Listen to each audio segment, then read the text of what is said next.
سبح اسم ربك الأعلى الذي خلق فسوى والذي قدر فهدى والذي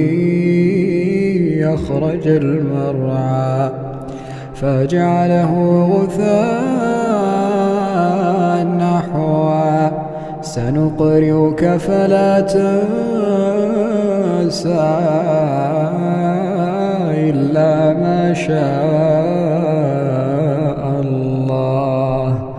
إنه يعلم الجهر وما يخفى ونيسرك لليسرى فذكر إن نفعت الذكرى سيذكر من يخشى ويتجنبها الأشقى الذي